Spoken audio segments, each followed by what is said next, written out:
जब देशमा राणाहरू राज गर्दै थिए अनि शाहहरू मौज मस्ती गर्दै थिए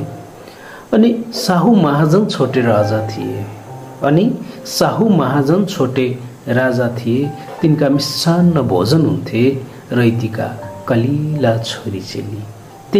मिष्टान्न भोजन हुन्थे रैतीका कलिला छोरी चेली जब दुलहाले आफ्नी दुलही ल्याउँथ्यो सुहागरात महाराजले मनाउँथ्यो जब तिम्रो घरमा म कमैया बस्थे जब तिम्रो घरमा म हली बस्थे जब म तिम्रा लागि गाउँदै हिँड्थे जब म तिम्रा लागि सारङ्गी बजाउँदै थिएँ तिम्रो लाज ढाक्नका लागि भोटो सिलाउँदै थिएँ तर मैले पसिना बगाउँदै गर्दा मेरो नाममा कहिल्यै जग्गा दर्ता भएन तिम्रो खेतमा हलो ख्याउँदै गर्दा मेरो ऋण कसरी बढ्दै गयो किनकि तिमी राजा थियौ मलाई रैती बनायो तिमी महाजन थियौ मलाई कमारा बनायो तिमी शुद्ध पवित्र थियौ मलाई अशुद्ध शूद्र बनायो म बाध्य भएको छु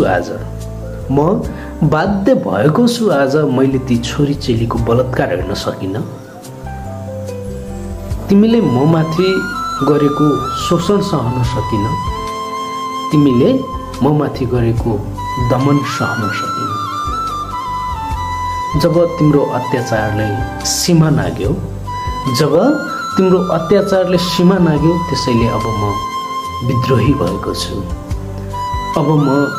क्रान्तिकारी भएको छु अब म एक योद्धा भएको छु साँच्चै भन्नु भने म आगो भएको छु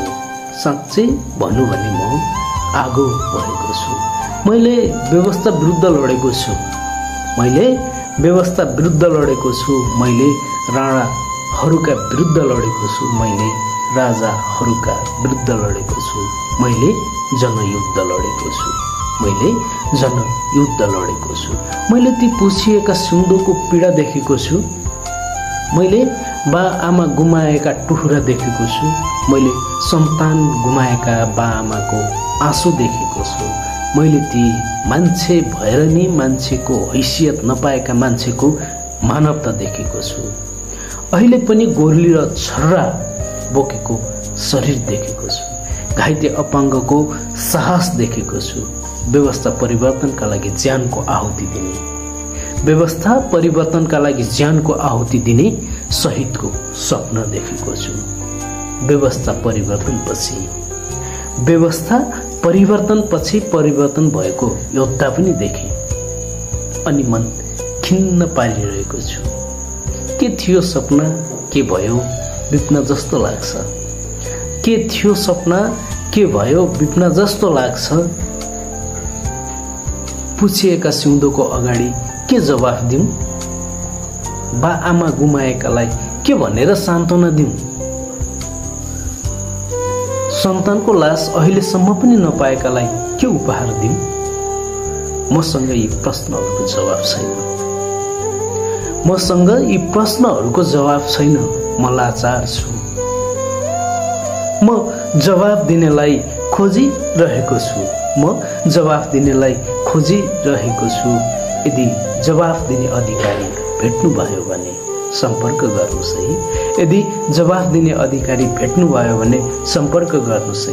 यो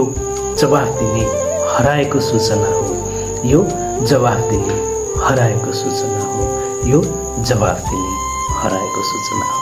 धन्यवाद।